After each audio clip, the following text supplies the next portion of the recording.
There's probably going to be some bad language in this, so you might not want to let the kids watch. Hey everyone, I'm Dom, I'm a wino, and we just got a decent card. It's not going to exactly set the world on fire with its greatness, but I'm glad we got something up because there was so much fuckery surrounding this card, it felt like it might not even go ahead. Dillashaw versus Sandhagen falling off the top with Dillashaw's nasty cut that the doctors didn't let him go on. Them struggling to find a main event replacement and eventually elevating Waterson versus Rodriguez to the top of the card and having to do it at flyweight because turning that from 3 rounds to 5 rounds, I don't know which girl, probably Rodriguez was like, I don't know, because she'd never done 5 rounds before, didn't know if she could handle the cardio, so didn't want to cut so much weight. Makes sense.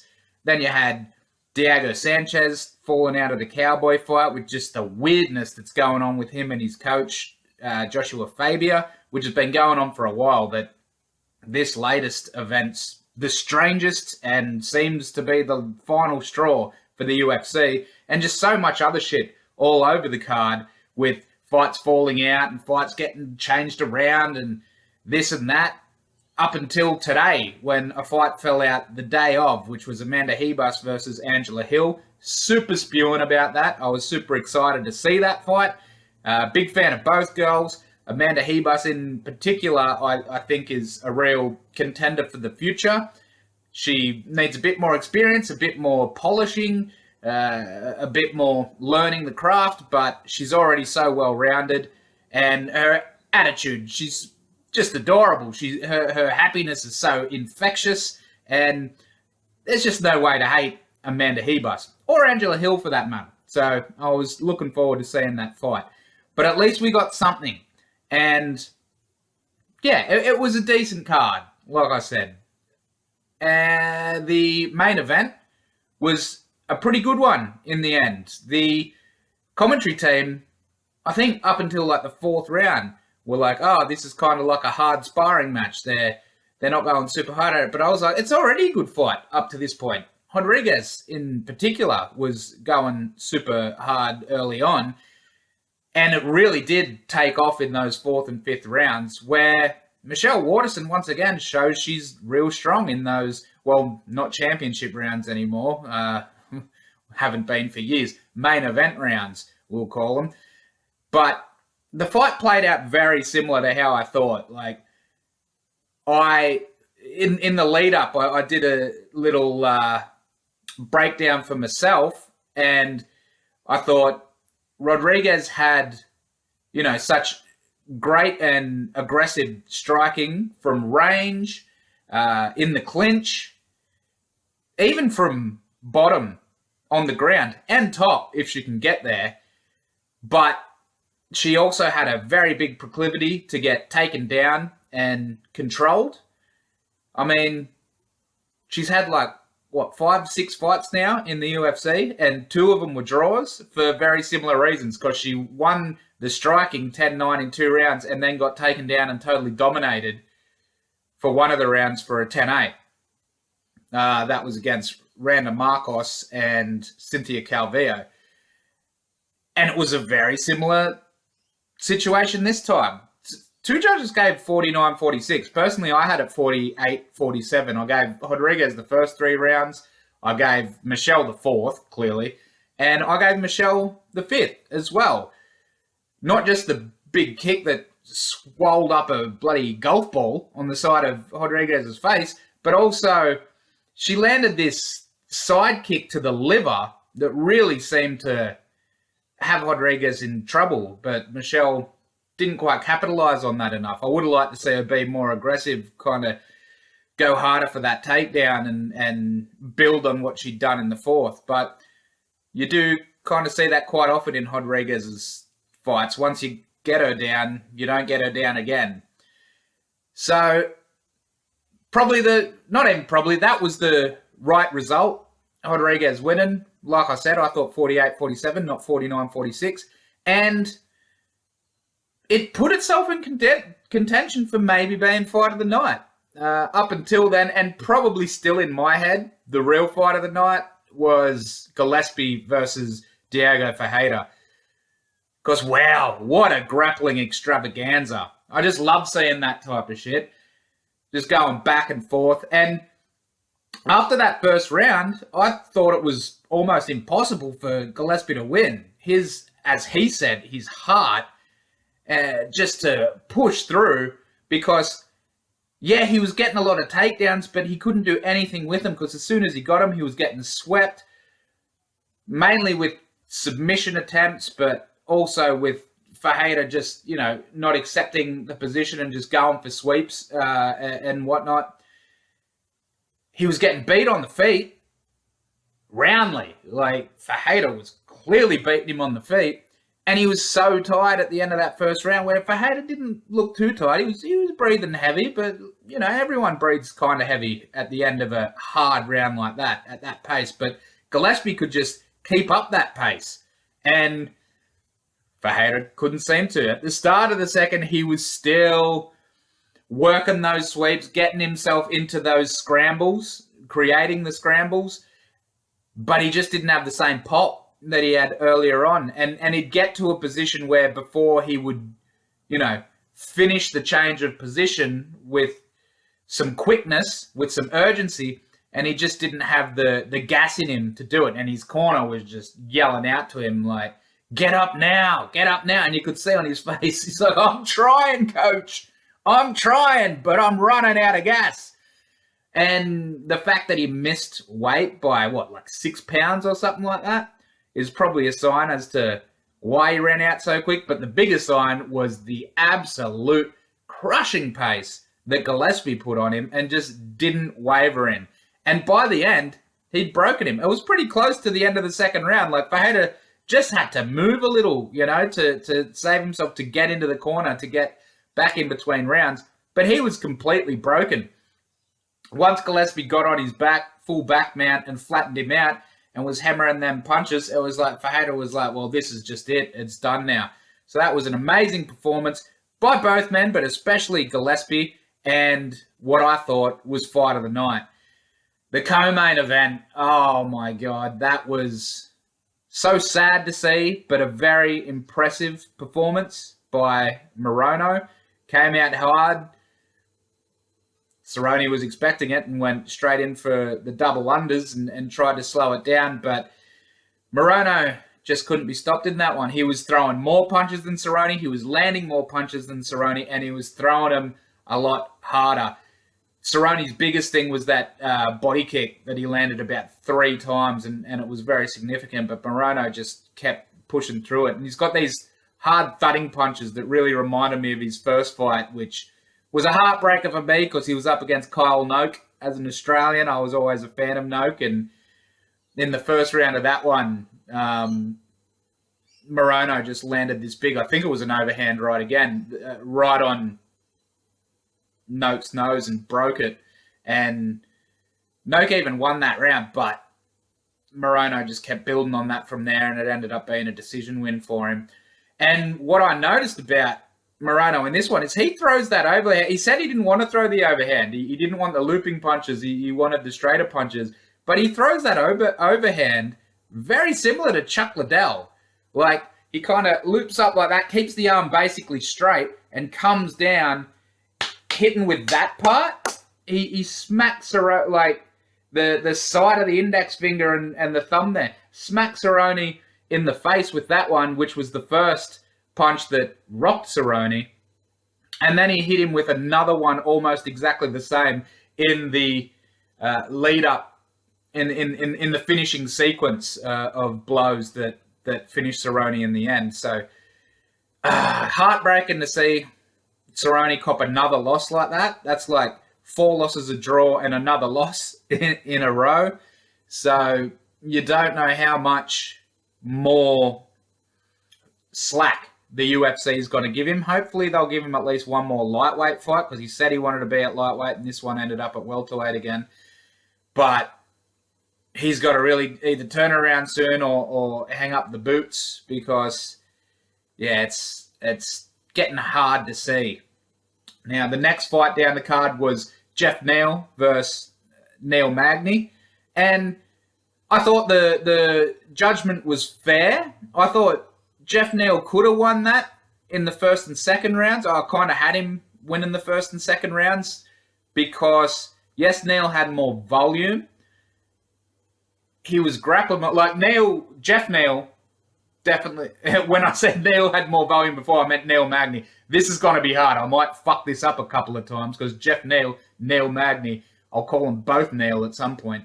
But Neil Magny, working that clinch a lot, he didn't get a lot of success with it in the first round. He got a bit of a takedown and some back time, but didn't really do anything in the first round with that time. And Neil got a lot of good, immediately impactful strikes off that I thought won him that round pretty clearly. Then the second round was super close. So that's why I understand this one going to Magny. But when you look at the letter of the law, I think it probably should have gone to Neil because Magny did outland him by quite a lot. But Neil landed the more immediately impactful blows. And it wasn't just one, he landed quite a few, whereas all of Magny's were just little pop, pop, pop, pop, pop from range, basically. Maybe there was one good left, I think I remember him landing. But letter of the law, you judge immediate impact above cumulative impact. So I thought Neil won that second round, but Jeff Neal, but Neil Magny, just the amount at which he outstruck Jeff Neal in the second round, I can understand it going to him.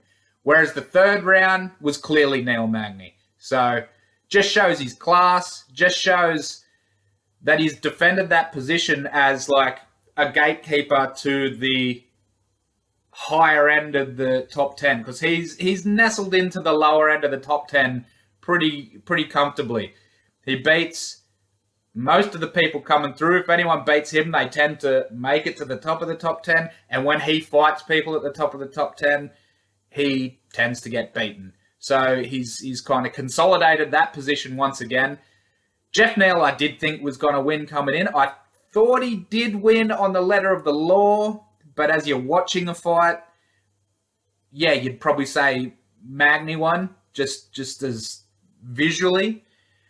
So it'll be interesting to see where they both go from now. If Neal can finally bust through that glass ceiling that he's got on top of himself, and if Jeff Neal can come back and do something, regroup and hit the higher level of that top 10 as well. Good fight from both guys, and yeah, the cardio was the other real dominating factor for Magny in that one. Then we had Pei Zhao versus Maurice Green. Pretty uneventful fight. It was interesting. It started out with such heavy banging action. As funny as that sounds.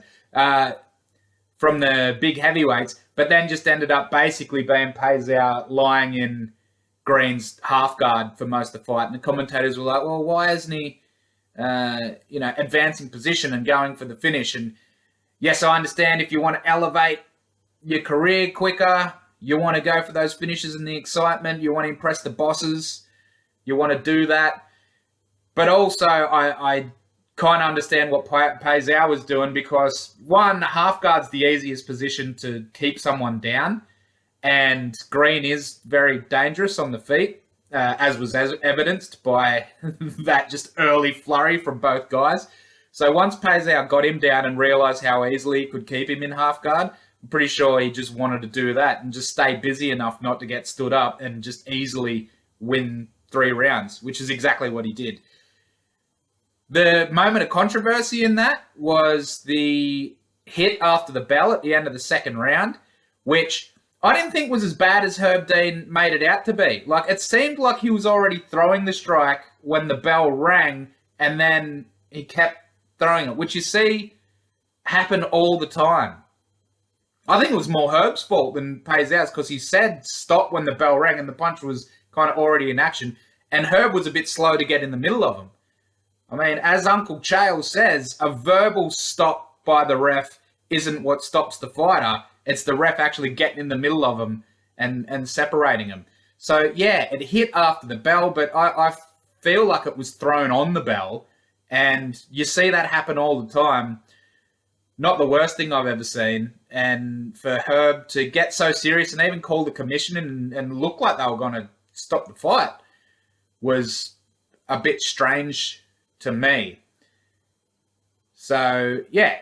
Were there any other fights on the main card? Have I forgotten any? I think that was the full main card because I already talked it. Oh, no. Yep.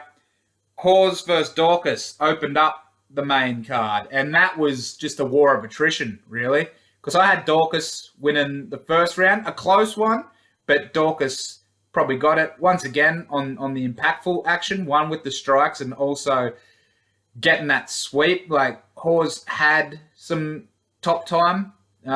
He was in the guillotine in the half guard and was going for that Von Flue, and the commentary team was talking about the Von Flue like it might really happen. And, you know, you can get it from half guard, but generally you want to be in side control to finish that off.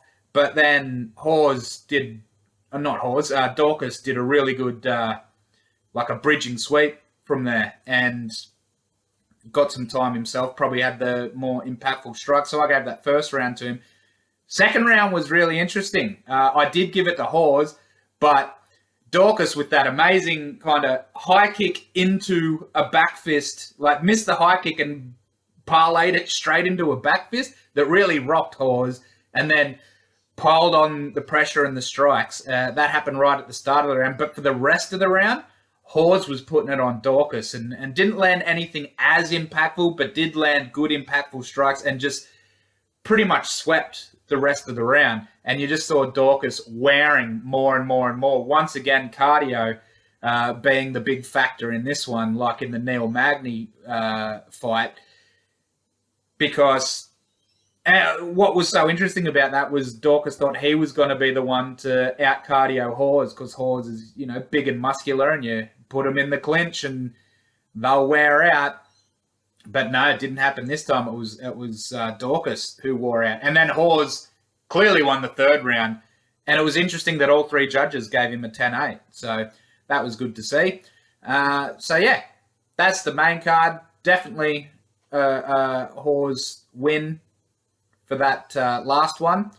And then as we go down the prelim card, just real quickly, there were only 3 fights on it, so it won't take me long to wrap this one up. Trezano versus Klein.